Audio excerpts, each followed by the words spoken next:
Per mi el disseny forma part de la nostra vida i de la nostra qualitat de vida.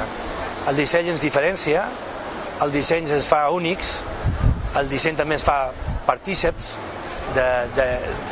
d'idearis, de col·lectius, de necessitats, i per tant no és una qüestió simple i irracional, sinó que comporta una reflexió i per tant ha d'haver-hi tota una actitud i tota una professionalitat darrere perquè al final el disseny respongui a aquestes necessitats. Per mi el disseny forma part també de manera clara de l'ADN de l'activitat comercial barcelonina.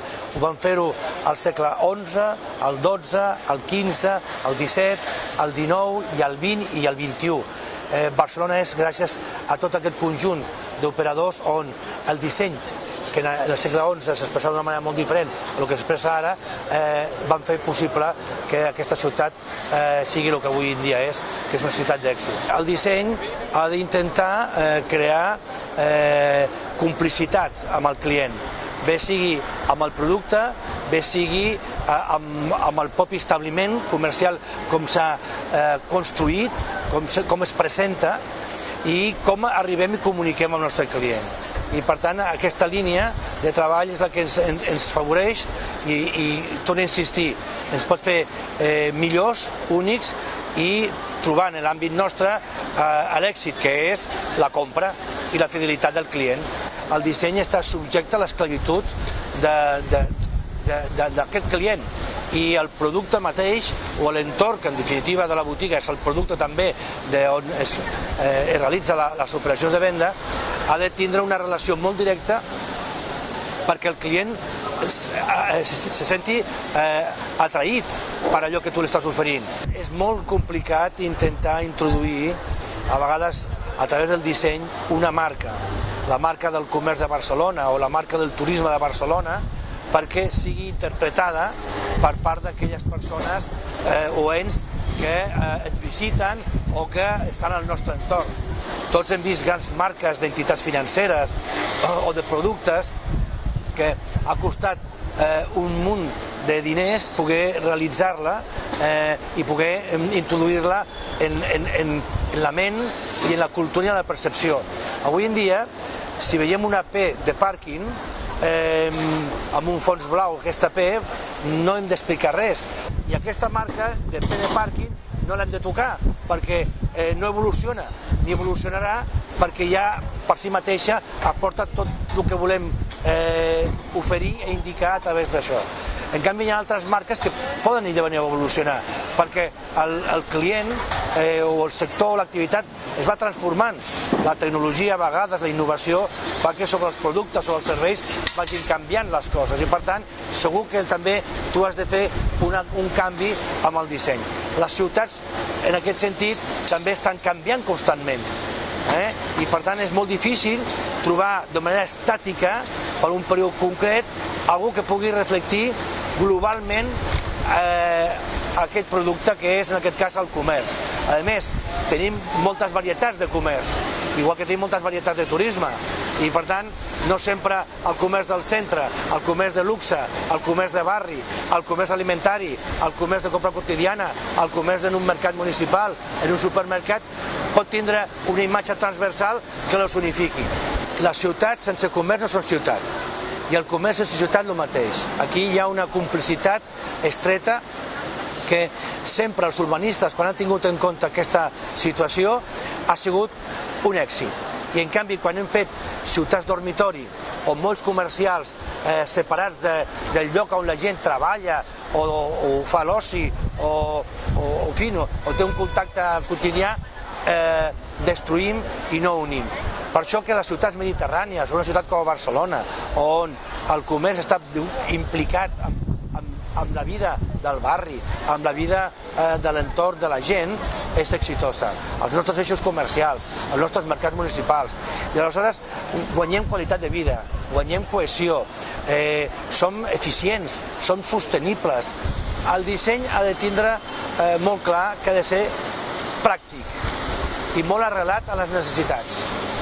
No té per què ser suntuós per si mateix, ni té per què aportar conceptes com la vanitat o del glamour, bàsicament parlant.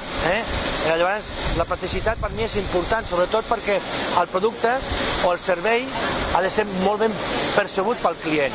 Si no, a vegades el disseny pot ser una barrera i no un facilitador. L'estètica ha d'estar al servei de la funcionalitat, de tal manera que aquesta practicitat ens ajudi a posar en valor allò que tu estàs oferint, sigui un producte, sigui un servei, sigui un establiment, i que sigui entendible. Quan les coses s'han d'explicar molt, és una complicació.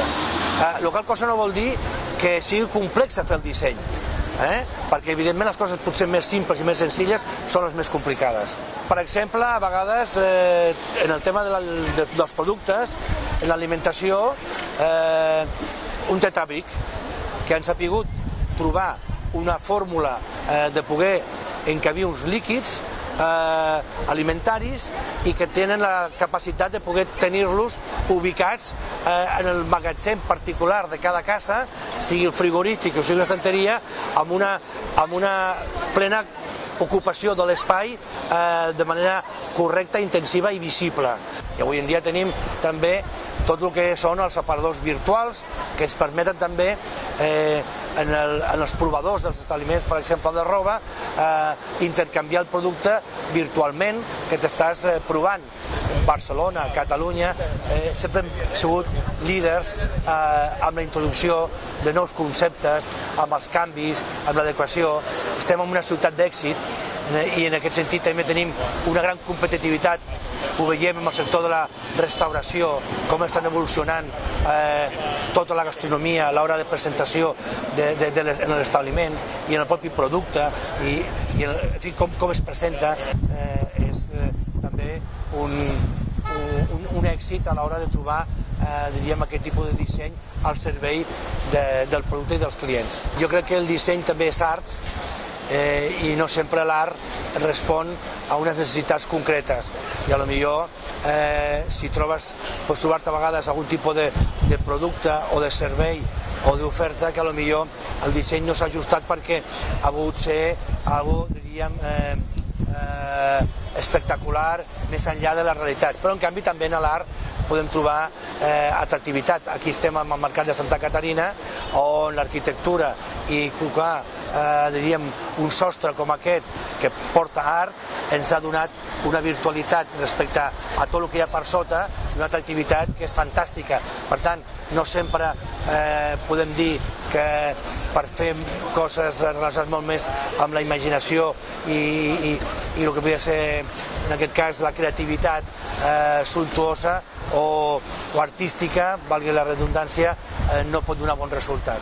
Una cosa que també hem de tenir molt clar és que avui en dia el mercat, en aquest cas el client que és el nostre jefe, penalitza els productes o serveis que no s'ajusten a les seves necessitats i per tant en aquest sentit és el propi mercat que expulsa el mal disseny o el disseny no ajustat.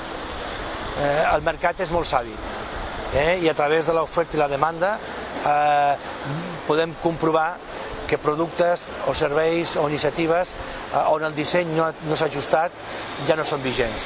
Tot el que són els proveïdors de l'entorn, tots aquests grups d'interès, des dels arquitectes, els dissenyadors de tot tipus, els enginyers, importantíssim, i també que tots aquests grups que estan d'alguna manera elaborant productes i serveis per a uns clients determinats, també que tinguin aquesta interrelació i comunicació amb el client final, que és al final aquell que ha d'adquirir aquell producte o aquest servei. I si hi ha una bona comunicació, ben segur que els errors seran els mínims i ben segur que els encerts seran els màxims.